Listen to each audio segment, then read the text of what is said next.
আপনারা কিছু মনে করবেন না, আজকে আমি একটু পরিষ্কার করে আমি কথা বলতে চাই। আপনাদের সবার হয়তো ভালো নাও লাগতে পারে, কিন্তু বিশ্বাস করেন, আমার এটা যদি আপনারা গ্রহণ করেন, আপনারা লাভবান হবেন, কোনো ক্ষতি হবে না দেশের। আমার অন্য কোনো আকাঙ্ক্ষা নাই, আমার একটাই আকাঙ্ক্ষা, দেশ এবং জাতিটাকে একটা সুন্দর জায়গায় রেখে ছুটি করা। I had enough.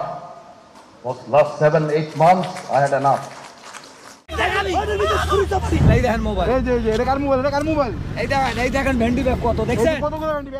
হঠাৎই সেনাবাহিনীর প্রধান পোল্টি নিলেন এবং ডক্টর ইউনূসকে যে মেসেজ দিলেন, সে মেসেজের কারণে ডক্টর ইউনূস বর্তমানে কঠিন ভড়কে গেছেন।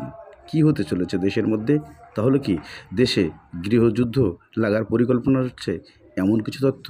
নাকি সেনাবাহিনী আবারও ক্ষমতা হাতে নিচ্ছেন ডক্টর ইউনূসের কাছ থেকে?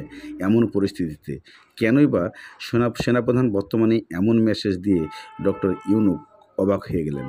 ডক্টর ইউনূস হঠাৎ করেই নীরব হয়ে যাচ্ছেন, কিন্তু কেন এই প্রশ্ন বারবার? তাহলে কি ডক্টর ইউনূস ব্যর্থ হয়ে যাচ্ছেন? ডক্টর ইউনূসকে সেনাবাহিনী কবজায় ফেলে দিয়েছেন, নাকি চিপা কলে ফেলে দিয়েছেন? তা জানতে চলুন আমরা সেনাবাহিনীর মূল প্রধানের বক্তব্যটা শুনে আসি। তাহলে আপনারা কিছু মনে করবেন না, আজকে আমি একটু পরিষ্কার করে আমি কথা বলতে চাই। আপনাদের সবার হয়তো ভালো নাও লাগতে পারে, কিন্তু বিশ্বাস করেন, আমার এটা যদি আপনারা গ্রহণ করেন, আপনারা লাভবান হবেন, কোনো ক্ষতি হবে না দেশের।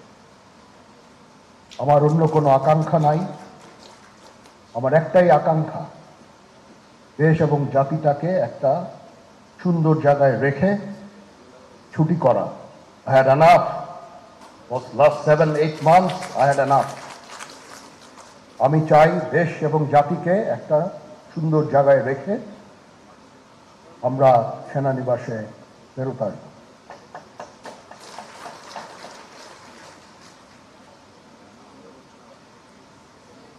আরেকটা জরুরি বিষয় যেটা আমি ভাবলাম যে আপনাদের সাথে আমি শেয়ার করি, দেশের এই আইন শৃঙ্খলা পরিস্থিতি খারাপের পিছনে কিছু কারণ আছে।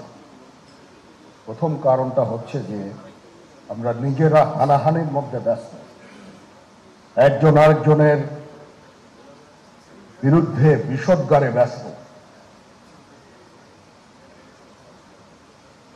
এটা একটা চমৎকার সুযোগ অপরাধীদের জন্য।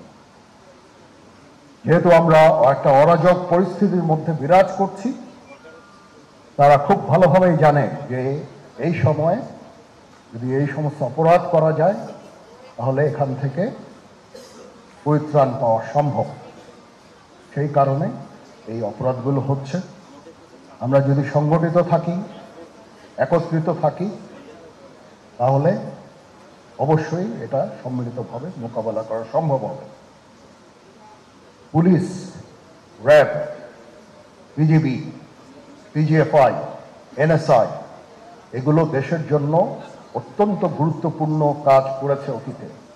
খারাপ কাজের সাথে অসংখ্য ভালো কাজ করেছে।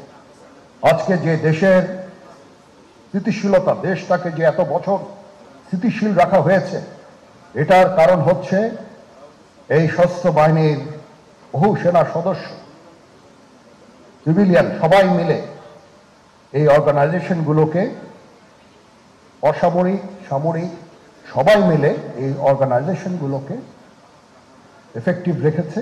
সেই জন্য আজকে সুন্দর, এতদিন ধরে আমরা একটা সুন্দর পরিবেশ পেয়েছি।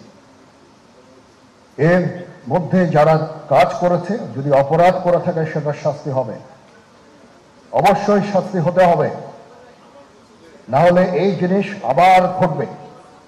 আমরা সেটাকে বন্ধ করতে চাই চিরতরে, কিন্তু তার আগে মনে রাখতে হবে আমরা এমনভাবে কাজটা করব এই সমস্ত অর্গানাইজেশনগুলো যেন আন্ডারমাইন না হয়। আজকে পুলিশ সদস্য কাজ করছে না, এটা বিশাল বড় কারণ হচ্ছে অনেকের বিরুদ্ধে মামলা, অনেকে জেলে। RAB, BGB, DGFI, NSI panic, বিভিন্ন দোষারোপ, খুন ইত্যাদি তদন্ত চলছে। অবশ্যই তদন্ত হবে, দোষীদের বিচারের আওতায় আনতে হবে, এমনভাবে কাজটা করতে হবে যেন এই অর্গানাইজেশনগুলো আন্ডারমাইন না হয়। এই অর্গানাইজেশনগুলোকে যদি আন্ডারমাইন করে আপনারা মনে করেন যে দেশের শান্তি শৃঙ্খলা বিরাজ করবে, সবাই শান্তিতে থাকবেন, সেটা হবে না, সেটা সম্ভব না। আমি আপনাদের পরিষ্কার করে বলে দিচ্ছি, এই দেশের শান্তি শৃঙ্খলা রক্ষার দায়িত্ব খালি সেনাবাহিনীর না। 2 লক্ষ পুলিশ আছে, বিজিবি আছে, র্যাব আছে, আনসার বিডিপি আছে, আমার আছে হচ্ছে 30,000 সৈন্য। এদেরকে আমি এই যে একটা বিরাট ভয়েড, আমি এই 30,000 সৈন্য দিয়ে আমি কিভাবে এটা পূরণ করব? 30,000 থাকে, আবার 30,000 চলে যায় ক্যান্টনমেন্টে, আরো 30,000 আসে। এটা দিয়ে আমরা দিন রাত আমরা চেষ্টা করে যাচ্ছি। এখানে যে সমস্ত উচ্ছৃঙ্খল কাজ হয়েছে সেটা আমাদের নিজস্ব তৈরি, এটা আমাদের নিজস্ব ম্যানুফ্যাকচার, আমরা নিজস্ব এইগুলো তৈরি করেছি। এই বিপরীতমুখী কাজ করলে দেশে কখনো শান্তি শৃঙ্খলা আসবে না, এই জিনিসটা আপনাদের মনে রাখতে হবে।